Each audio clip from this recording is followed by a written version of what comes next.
Peuple congolais, mbote na bino nyonso, mbote na oyo nyonso azali na mboka bapaya, esika nyonso video ekokuta bino na lobi tongo elamu ou bien butu elamu.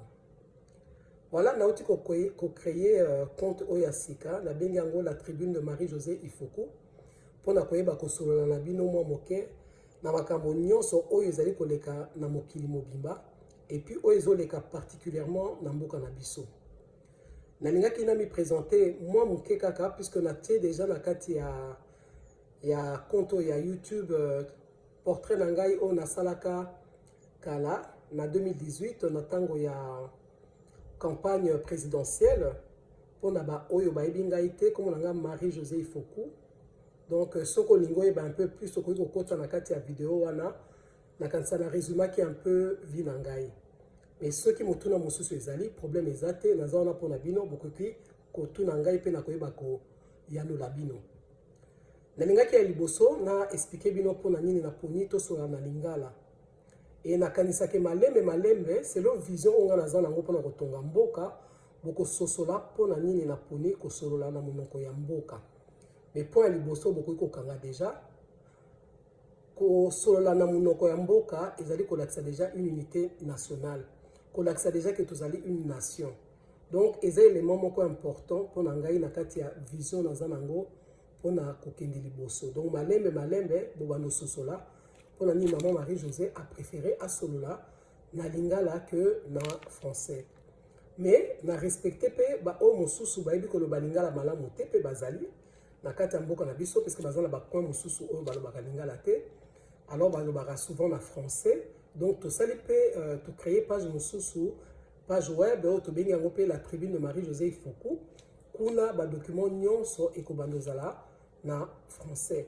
Alors oyo nyonso na banda koloba na lingala e ko zala résumé na kati ya page wana comme ça ba oyo ba sosoli malamu te o na lobi na lingala na monoko mboka ba koki kokende otanga ba message wana na kati ya page web wana e ko zala eza relié na compte na biso oyo ya YouTube.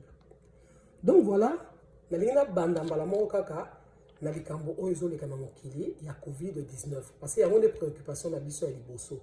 Après malembe selon l'actualité oyo eza na mboka na banda ko réagir régulièrement pour être ba ko solola nango. Mais ceux qui peuvent bien besoin na préoccupation mosusu, besoin na mituna mosusu, bokoyi ko komela ngai na ko réagir pe na koyeba ko yanola bino. Donc voilà, ezali une opportunité ya koyebana, boyeba ngai, boyeba ba idée na ngai, boyeba makanisi na ngai, ngape na yeba oyo nini eza kotungisa bino. Et tina na créer compte oyo. Donc voilà, oyo ezali la première, na nina solo likambo ya COVID-19, na kanisa biso toza libanda mboka, toza kolanda ndenge ba dirigeant bazali ko réagir par rapport ya oyo nyonso eza koleka pona virus wana. Ba mesure bazozwa toza kolanda ngo biso nyonso. Mais nga natalaki na mboka na biso. Na mitunaki na modèle nini Afrique na Congo ekoyeba ko réagir pour la virus oyo. Baninga toyeba kotala na miso, totala na face. Biso to mesana ko lobaka ba discours moko creux. Ko lobaka ba slogan l'air nyonso. Ko zalaka malanda ngombe. Kaka koloba pona koloba. Il faut totika likambo wana parce que ekotonga mboka te. Nga na moni to sito komi na temps ya vérité. Na moni que to sito komi na temps ya kotala na en face et toyeba kozwa décision biso nyonso pona ete toyeba kotonga mboka elongo. COVID-19 biso toza na capacité ya ko résoudre problème wana te. Toza na capacité na te totika kolota. Nzambe asala biso grâce kaka ndenge toza koyokaka et pa minganga ke mboko oyo eza na ba température élevée lokola ba mboka na biso ezali un peu difficile pona ete virus wana eba kopanzana. Donc eliki na biso makasi nde yango wana Nzamba sunga biso na sens wana. Mais soki yango te boyebisa ngai comment biso tokoyeba ko résoudre problème wana eza quasiment impossible tokozala obligé ko recourir kaka na bapaya et mawana biso yango wana. Donc mboka etongama te ba hôpitaux etongama te po na koki kotangwa mike mike wana basalaka te etongama te.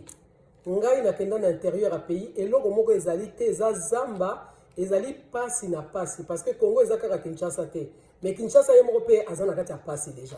Ce n'est pas que Kinshasa tout le monde a bandako à minene, mais Kinshasa en général, les 12 millions, le 12 ou 15 millions, et la population à Kinshasa, parce que les chiffres n'a pas été correct, mais à peu près entre 12 et 15 millions de personnes, n'en limite que même 10% de la population a afin dans des conditions beaucoup malam. En général, nous sommes à la carte passe. Alors, virus wana ne eroya ko révéler ba faille ya mboka na biso. Virus wana ne ekoyeba ko lakisa que tozali na katia bobola moko oyo mokili nano ayebi te alors que tofandeli bomengo mais tofandeli bobola likolo ya ba dirigeant ya mboka na biso. C'est ça le problème, c'est ça la vérité. Le Congo c'est un problème d'homme. Il faut toyeba vérité wana. Donc nazongeli likambo ya virus wana. Soki totali na mboka bapaya baninga baza ko bunda po bazwa ba mesure pour combattre virus wana pour na nini. Mais parce que na programme na bango à chaque fois ba vivaka pour ko maintenir vie, pour ko améliorer quotidien ya population na bango.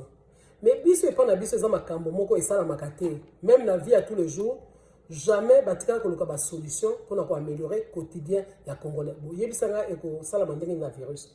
Donc wana eza ko lota.